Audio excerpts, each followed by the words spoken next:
What's up, Elevation Station? So, yeah, we're live now. We're gonna have a great little episode here. There we go. Hey. Can you guys see me okay? I'm cut off. Let me fix it. Cut off just a little bit. That was the whole thing. I didn't know how it was gonna. There you go. You good? Well, if I go all the way back. There you go. Yeah, sit back. All right, we'll relax. We can do it. Yeah. But no, I gotta fix that, guys. I gotta fix that. Give me 1 second. All right. I'm a little cut off, but it's okay. You're fine. I'll relax here and there. Yeah. There you go. All right, Elevation Station. So we are live on IG. Welcome for everyone who is joining. Shout out to who do I see here? Hobson's, Stacy, Fantasia, Monique. Hey everybody, and my wife in the bedroom. She's on here. So that's great. We have our first special guest for this evening. This evening we'll be having different guests come on and kind of have a talk. I called it a wellness check because we did a wellness check on episode 9, similar to this on IG Live. But that was primarily about, this current pandemic of COVID-19. But even with the recent events that have happened, I would say we need another wellness check around what's going on right now. So what's up, Elijah? This is another wellness check that we're going to have. And I have my first guest, Cody, and his wife, Bree Turner. So happy that you guys are with us right now. I just want you guys to introduce yourselves a little bit. Tell the people what you got going on. This is Together We Serve podcast, and they can tell you a little bit about that. Yeah, so hey, what's up, everybody? My name is Cody. If you're just jumping on, this is my wife, Bree, and I'll let her talk and share. But we are the host of Together We Serve podcast. And this podcast is, how about you tell them what the podcast is about? Okay. I introduced it. Okay. Yo, what's up, everybody? So Together We Serve podcast is literally it's a marriage podcast. And it's, for the most part, it's a Christian-based marriage podcast where we just talk about life, love, family issues, current events, and things like that. We usually drop our episodes on Wednesdays. And that's it. We are actually here in McKinney, Texas, which is just basically Dallas, Texas. Yeah. And so but we used to live in Tampa, Florida. Yeah. So we are just happy with the connection we made with Johnny, and we're so happy to be here. Thank you, guys. And yes, shout out to Together We Serve. Like they said, it's Christian-based, but they are so transparent, so real. It's awesome. And their podcast, I must say, is a lot more organized than mine, so they're doing great. I look up to you guys and try to steal tips here and there. We got Absolutely. We're learning still. Me too. So with the COVID-19, I mentioned that was our first pandemic that we're still in, right? So we still have that going on. What are some positive takeaways from that whole experience with COVID-19 that you guys experienced? What are some takeaways as individuals and then also as a married couple? Okay. So I would say, for me as an individual, one of the things that I had to do is I'm in ministry full time. I'm a youth pastor, and I do some of our web stuff. I'll just say it like that. So during this COVID time, I had been already maybe like a few weeks prior to COVID, I had already been transitioning into this role of trying to create teams, like develop other people basically to do, what I do. And what happened when COVID hit, I was in the middle of developing the plan to roll out. I had my team together. We was about to start rocking and rolling. Well, COVID hit. I had to switch, and I had to create a completely different team to handle our media stuff. And so what took me normally, I think that probably took me about 6 months to start getting that team together. I had to do it in a short amount of time. And so for me, that was a positive thing that I got. I was like, yo, you've been around here kind of dragging your feet. Look, you just did this in a short amount of time because you were under so much pressure. And so I found out that I can, actually develop a team in a short amount of time than I thought. So that was like one of the things that like blew me away. And the team is still rocking strong and, you know, doing what they do. So I think that's a positive thing for me. See, he's a little deeper than me. Okay, I learned or am learning to cook. Right, babe. Yeah. That's one of the that's one of the positive things that has come from this. Is I spent a lot more time in the kitchen, and I think it just really forces you to slow down and you know, just kind of reevaluate and even reset.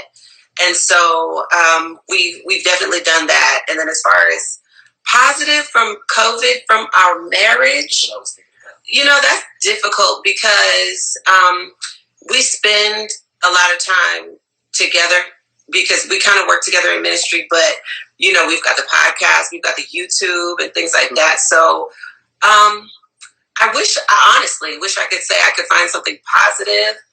I mean, we always talk, so I can't even say we talk more. Yeah, I would say it's kind of been, we were already working on some stuff before COVID, so we just kind of continued in the same. It hit fast forward. We did it quicker. Yeah. We wouldn't have done this YouTube thing. We had the podcast already going, but it just kind of gave us good material. That's a positive. Yeah, it is.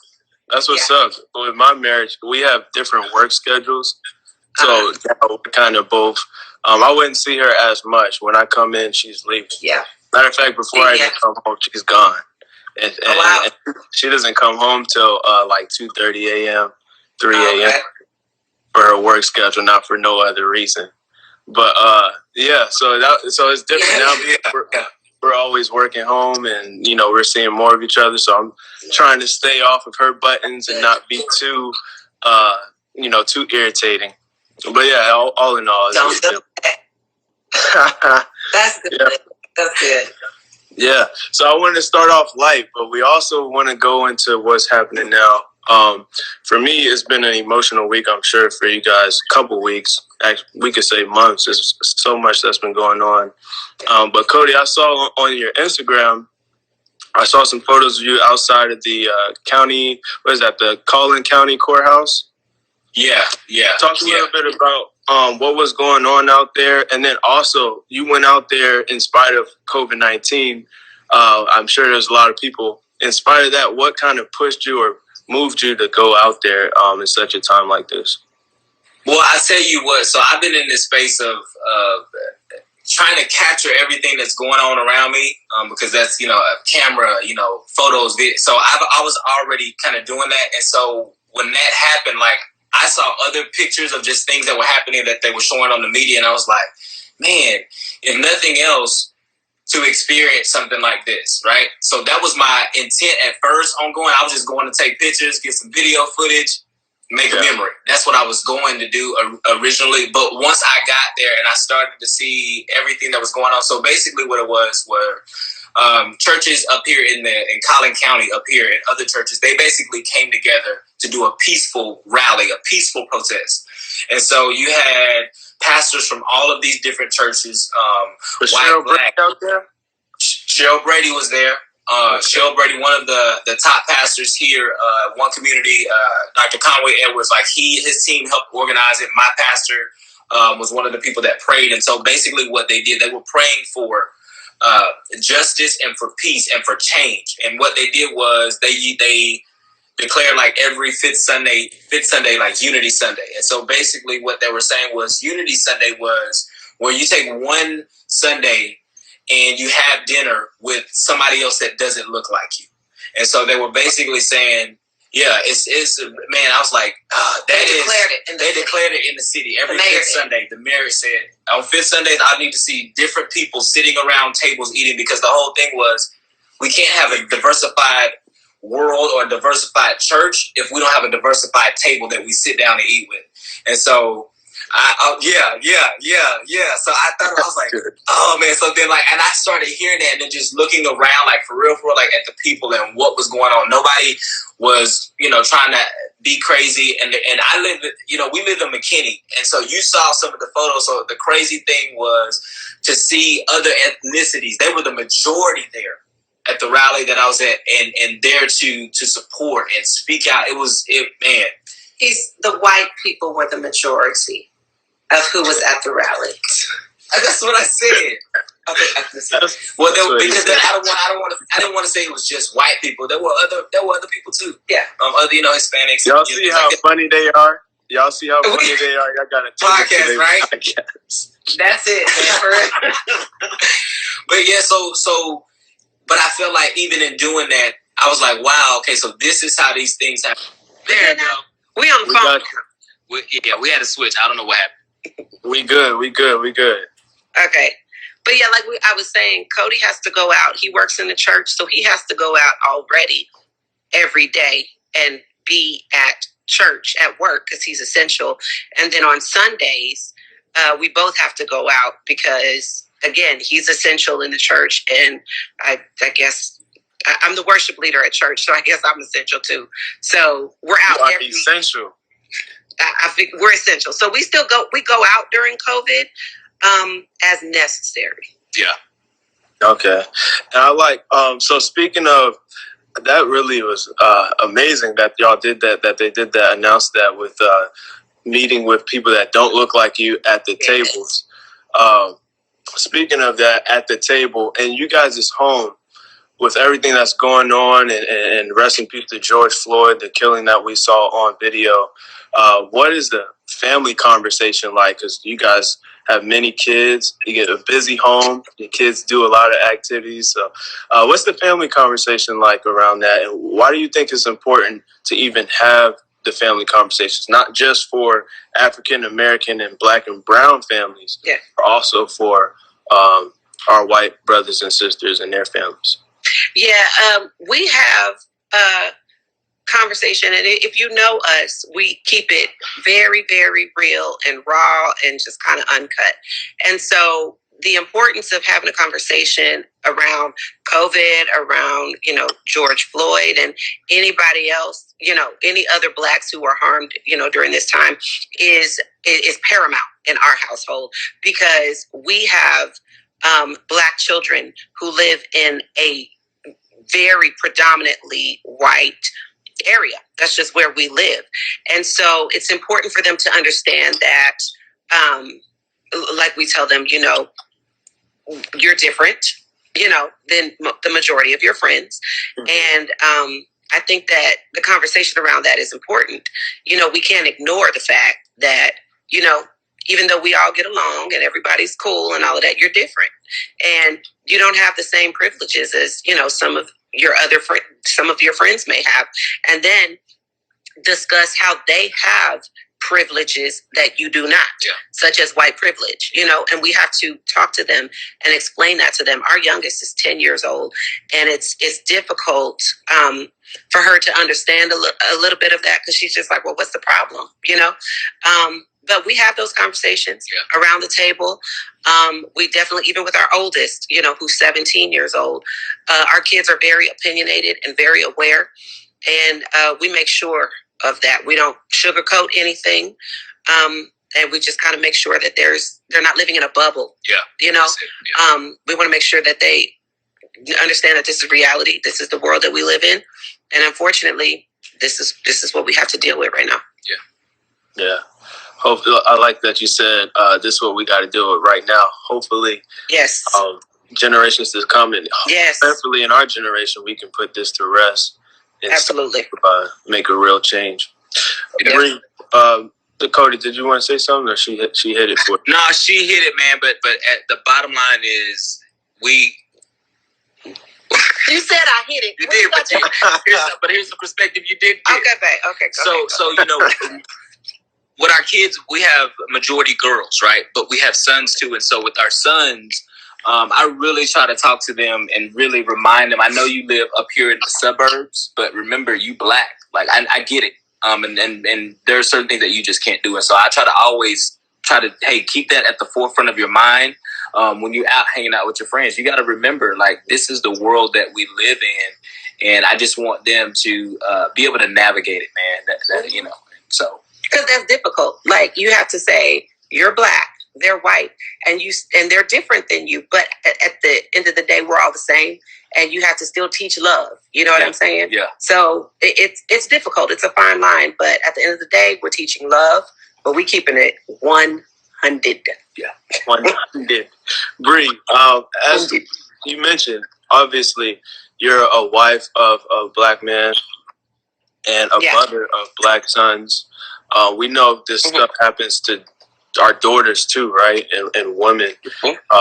Rest in peace to Breonna Taylor, prime example. Yes. But so we know this happens to both genders. But as a woman and not a husband, a wife and a mother of Black men, what does that feel like? What are the feelings like when you hear this stuff on the news and you have to basically, raise them and support them? Mm-hmm. And a lot of times you're at the home when they're leaving the house. So what does that feel like just to, as a mother and a wife? Well, speaking as a mother first, is that you try to teach your children wisdom as far as, dealing with authorities. And you try to teach them, love and compliance and all of that. And even at the end of the day, it does not matter. And that is crushing. You know what I'm saying? Like, we had a conversation today at church, and we had all of the city officials, we had police chiefs and things like that from surrounding cities come, and there was a forum instead of like a sermon at church. It was amazing. And one of the questions was, what do you say to the mother of George Floyd, even though she's, passed away and not here, but what do you say? They didn't have the words, and really no one does. So it's crushing that no matter how much you teach, love, and how much you teach your kids and, the men, your boys, to be, wholesome, good kids, you know what I'm saying? Even if they're that, it doesn't matter. And that it's really sad, but it doesn't stop me from giving them that message. And then as far as my husband, we're transparent. He's had, issues with law enforcement before.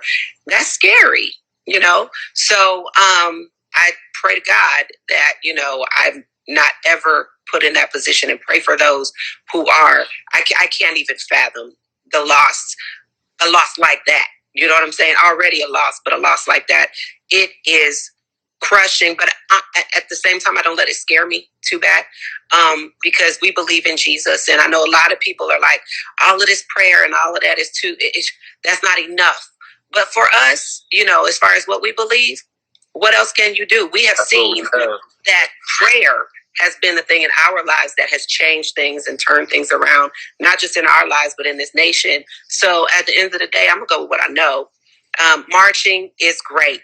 Protesting is great. And yet we've still not seen change there. And I think we should keep doing it so that we can see change. But one thing I know for sure is that prayer changes things. So I pray for my husband, for my boys, and I just leave it there. There's, like you said, there's no answer. Prayer is the answer to all. And then, of course, we need to take action as well. But there's no real answer of how we get justice. We have practical ways and steps that we can do to get towards that and for change. But what do you guys think has to be done locally for us to keep moving towards equality and justice for all? I think, one, because I've kind of had some of these kind of conversations, I think one of the biggest things that we can do, and it's already kind of happening, as you see, on social media and things like that, is you've got to use your voice. You've got to educate your peers around you. You've got to start having like real dialogue so that you can understand what's going on and how you get to a place of resolve. And so I think that's one of the first steps, is starting the dialogue. Like we were sharing with our oldest daughter who wanted to start a club at school, like Black Student Union. And she was saying that some of the other kids, like some of the white kids, wanted to be in it, and she really didn't want them to be in it. And I said, I understand that. It's the Black Student Union. Of course, I understand that. And I said, but maybe every now and then you need to bring them in and have some kind of conversation so that they can understand your culture. Because if you completely isolate them and keep them out, and let's say it is it is one that wants to know, like, not for any type of selfish gain or anything like that, but they really want to understand the culture, you got to invite them in to have the conversation first. And I think that's one of the first things that we can do as just regular, and I'll just say it like this, just as human beings, as regular people, we've got to have some dialogue and start sharing with your peers. And if you are white and you don't know what you can do, because we have white neighbors, they ask, what can we do? How can we help? What can we share? The information that you've learned from us as your neighbors with your peers, and educate them so they don't have this stigma or this ignorance about them when they think about Black people and stuff like that. And so I think that's one of the very first things that we must do. We have to do. Absolutely. And I'll just add to that, I was really, this has affected us really bad because, like you had said before, Johnny, I think last week, you were like, it felt like a family member. You know what I'm saying? And so it's so interesting how non-Blacks have reached out to me like it was a family member. Like, I'm so sorry this happened, And at first, I'm not going to lie, I was like, why are you reaching out to me now? Like, what's with that? And then I even had a friend who is white, and she, called me and was like, what can I do to be part of the change? And I was like, I was like, girl, like, see Johnny. But hear me out. I'm getting somewhere. But I was like, it's not my responsibility to teach you. And then Cody had to check me. He was like, yes, it is. That's your responsibility as a Black person to educate someone who is not Black on what they need to do. So I think that while we are angry and we're emotional and things like that, we can be for a moment, but put that to the side and then just say, it is my responsibility as a Black person to educate someone on what it is like and what they can do. I really feel that. Like, for instance, it's our responsibility as Christians, right, to go out and find and help other people to become Christians. It's our responsibility to share what we know about Jesus. So it's our responsibility to tell non-Blacks, this is how you make the change, if they are willing to do so. And so what I told her was, sending me a text message is nice and it's fine. However, use your voice to your peers and say, this is not right. I stand with the Black community. That's how we make the change. So one, Blacks, take responsibility and say, if someone asks you, take it on, take ownership of that and say, yeah, I got to tell them what's up. And then non-Blacks, take it upon yourself to learn and educate yourself. Yeah, that's good. That is good. Thank you guys so much for just stopping by and sharing what you felt, and then ultimately sharing this with the community. I will be reposting this and re-airing this. So thank you guys again. Yes.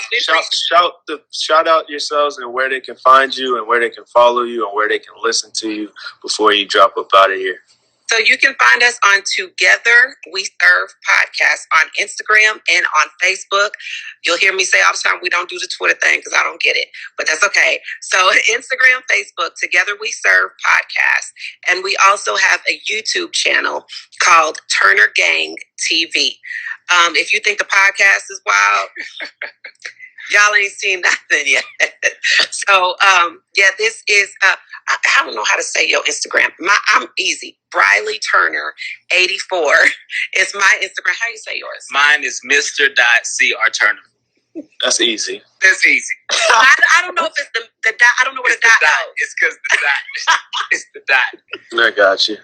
Well, thanks again, you guys. Thank you for sharing the message. Yes. I hope you guys, that's watching, stay tuned. We got more guests coming, so more gems to be dropped and more knowledge to be spread. So thank you again. Thank you guys again, and y'all enjoy the rest of y'all night. Shout out. We love you, Johnny. Peace, man. Bye, Paula, girl. Love you. All right, and that was awesome. So they had stopped by, and that was so good. Let me get my next guest on here. Oh, let's keep it going. Man. Q, what's up? Can you see me? Man, we see you, bro. Looking good. Try. How you doing? Man, I'm doing good, bro. I'm doing good. Look, Joy shouting you out. So thanks, bro. Thanks for being here. I saw you just listening to our last conversation with Cody and Bree. That was good, and obviously you're next, and I'm so excited to have you here. And not only that, but to hear what you have to say. But before we do that, introduce yourself to the people. This is my brother Q. We haven't met. I've known each other for a long time, but almost right away we've gained a pretty good relationship just off the strength of his character. So thanks again, and just introduce yourself to some of Elevation Station. Yeah, thanks so much for having me. My name is Quentin. I live in Tampa and work for a construction company. We build apartment communities, affordable housing communities. So I'm excited to kind of be in the construction world and see how that takes off with in respect to like social justice. And then in addition to that, I do life group with my boy Johnny here. So I get to see it every once a week, which by the way, my book's done coming in, but that's a side conversation. Relationship goals. Yeah, no, let's do it. So, Q is doing something. First of all, tell them where to find you on YouTube, because you do have a YouTube channel. Yeah, so you can find me. The easiest way is my first name, last name, Quentin Torbert. Or you can find me at great_things. That's my IG and my YouTube channel. So, I'm going to call you Q. So, Q is doing a series on relationship goals that Pastor Mike Todd is doing, that we check into. He had me on there as a guest as well, but he's doing that weekly on building a relationship. I only say that because you guys need to check him out, and also what he's talking about, because in this same time with what's happening, like you just heard Bree and Cody mention, it's still all about relationships. Yeah. Never going to stop being about relationships. So even with the racism, that's about relationships. Educating our peers, that's about relationships. So we still have to form relationships. And I want to direct y'all to his channel because he did a great job talking about that and quote unquote relationship goals. No problem, bro. Thank you. So let's go. Let's continue to go in, man. These are topics that need to be talked about. How has the recent events, in terms of the hate, the racism, the murder of our Black and brown brothers and sisters, how has that impacted you, bro? It's been devastating. To this day, I haven't watched the full George Floyd video. It's too tough for me. It's too difficult to watch somebody's life being taken. And so I've seen like a few video clips of it, but like I refuse to watch the entire thing of just watching somebody's life being mercilessly taken away from them. I think it's just ignorant and asinine. But to me, it has caused me to really see the world in like a whole different light. Like I grew up in Alabama. I've been a Black man my whole life, and so I've definitely seen things around there. But especially on my social media feed, I think it's bringing to light some things. Some of my followers, some people who were kind of like maybe off in the quiet in the dark. I think some of those people have started to come out with their I wouldn't say they're racist views, but they're anti-progression views. It's been kind of troubling, to say the least. And so I try to do a good job of kind of taking a break from social media because it's just so much inundated with you all the time, and the news is so negative. And I think it was one point last week I woke up, or the week before last, when the protests were just starting. I was in a funk. Like, it was very, very dark. It was just very dark around me. And so I just had to honestly pull out my Bible and kind of get out of the space, because it's so easy to get into the mindset of, oh, things aren't going to change or nothing's going to actually happen. But I've done, I think, a pretty good job of kind of keeping my focus on God. That's how you and I are bonded. Keeping my focus on God and kind of pushing through that. And in addition to that, having specific action items to do to kind of make this a better place. But I have good days and I have bad days, but I try my hardest to think consciously about trying to be the best person I can be, so I can kind of spread the positivity and love around me. That's good. Yeah, it's hard, like you said, to not focus so much on this and to change our perspective or our focus and direct it to something else. Yeah. Whether that be, for our study with our devotion with God, or other activities that we try to do, exercising, whatever it is. But it's hard because it's so overwhelming. Like earlier today, I went to the gym, and every TV was on a different TV channel, but everything always ended up being about George Floyd. So they had ESPN on for a couple TVs, and they start talking about sports, and then that usually eventually segues into protesting with George Floyd, which I'm about it, but it's sometimes a little bit harder to kind of get away from it. getting away from it, as in, like, I don't care about it. I don't want to see it. It's just that, like, for your mental health, sometimes it's good to, like, take breaks from things. And so I've done. Yeah, I wanted to say, because many people are saying different things and having different views, whether it's on the news or social media and things like that. So they got different views, and you've seen how we have displayed our anger, right? Yeah. For the people that's been oppressed, you've seen what we've done in terms of protesting. So what are your thoughts on the current events that are on the news in regards to, like, specifically the vandalism that's going on in the protests and the looting and the violence that we see in this aftermath of the loss of George Floyd? Yeah, so I love the peaceful protests. I love it when it's like our American right, where we can go out, speak out against injustice. Where people, I think, are a little bit misguided is when it comes to the looting and the vandalism. Like, even here in Tampa, about a week ago, like, gas stations were set on fire, buildings were set on fire. A lot of looting take place. And the sad part is that, especially with the looting, a lot of this happens to, like, the mom and pop restaurants and the mom and pop stores and the appliance stores. Those are the companies that can't just, like, write a big check to get everything recovered. So watching that has been really, really tough.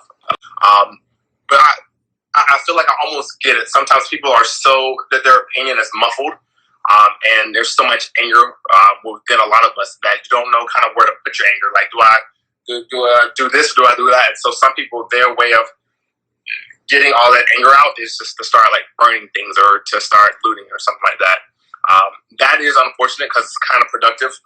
And then when you look at right-wing media, they kind of place everyone in the same bucket. So if 100 people are protesting peacefully and 2 people are creating violence, they're going to highlight those 2 people and, like, kind of expand that story. So then it looks like the entire Black Lives Movement matter is promoting violence, which is not the case. Or it looks like the entire movement is trying to kind of put harm on police officers, which that's not the case at all. And so it's been really tough, but you have to, like, make sure your mind is focused on, like, what the actual issue is. The issue is injustice and police brutality. Like, for me, I'm not anti-police. I'm just anti-police corruption. I'm anti-police injustice. I'm anti-racism, things like that. Like, every police officer is not a bad police officer, which I know is probably not popular to say, but every single person that works for the police station, they still do the job, a lot of them, to the best of their ability. But there are a handful of people that, and we see this over and over and over with Breonna Taylor and Ahmaud, and just it's case after case where it's always like a few bad apples that spoil the bad bunch. But I do want to kind of make that clear that, like, everyone that works in law enforcement, whether it's police officers or the SWAT team or FBI, like, everybody is not crooked and corrupt. Right. Yeah, everybody's not crooked and everybody's not out here burning down stuff. I would actually say probably like 95% around that of the protests are peaceful. Yeah. And then, like you said, you have those little 2%, 5% groups of people, or even a couple of people that's doing, the opposite of what we're trying to push. And my advice to those people would be, like, I know you're angry. I know you just want to get your anger out, but, like, burning buildings and, like, stealing from these mom and pops is not the way. It's just destroying our community. So I would advise those people to kind of go into a different route. That's true. Regardless of this negative image, though, that we just talked about and that's being portrayed across the media and sent out, for the most part, we see Black, Browns, and minorities fighting together in unison. How do we continue to plot and organize in a way that is effective and nonviolent? So first off, looking at the media, I love seeing not only Blacks and Browns, but people of all colors. Like, I was looking at, I believe it was CNN earlier, where some of the protests peaceful protests have taken off in Germany as well, where you have whites and Asians and Blacks. You have everybody from different religious beliefs and different age groups marching arm in arm. Like, that is huge. Mm-hmm. Like, that is beautiful. That's huge. Like, Martin Luther King will be so happy right now with all these different colors and different creeds walking together.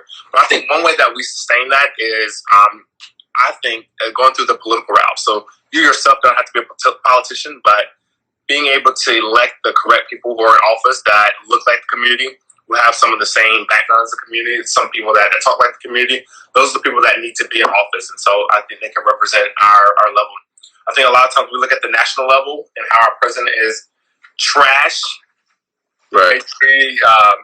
completely poor, but it's completely trash. And so people get disgruntled looking at the national level, but a lot of times you can look at your backyard and focus on like the local politics. So, for example, me, I volunteer for a local candidate who's volunteering, not volunteering, but she's running for office for Hillsborough County, District Number 3. And so that's like a local elected office, and it's someone that I believe is like a young millennial who has what it takes to be progressive enough. And so I think just being knowledgeable about the local politics around you has a really big way, because it's always like a waterfall effort. Like the people that get arrested sometimes are from cops that are from our community. And so having elected officials that come from this area and kind of know the fabric of the people can help ensure that these protests just don't land on like deaf ears. Because there's a part of me that's kind of scared that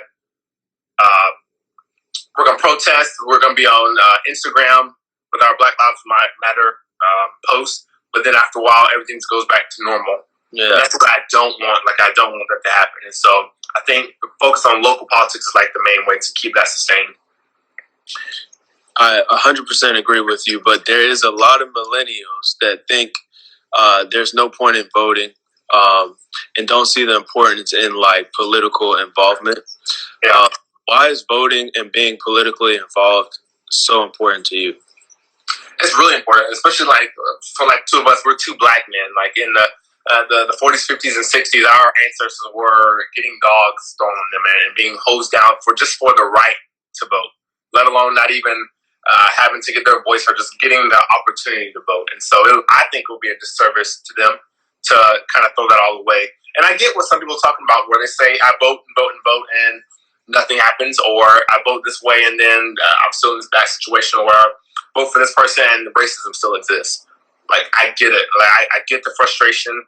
I get the anger. I get the resentment towards that. But you can't grow weary during the season. There's a Bible verse that says, don't grow weary in well-doing. And so if you like keep doing the right things, you'll like reap that harvest. And so like being plugged into like local politics, and again, that's not you necessarily running for office, but just kind of knowing who your mayor is, who your city council is, knowing who your Hillsborough County commissioners are. Those are people that directly affect your day-to-day life. Even though we know that Trump is trash, a lot of things that affect us are people in our backyard. So that's like your local mayors, your city councils, your county commissioners. And so electing those people and knowing who they are is I think the most beneficial.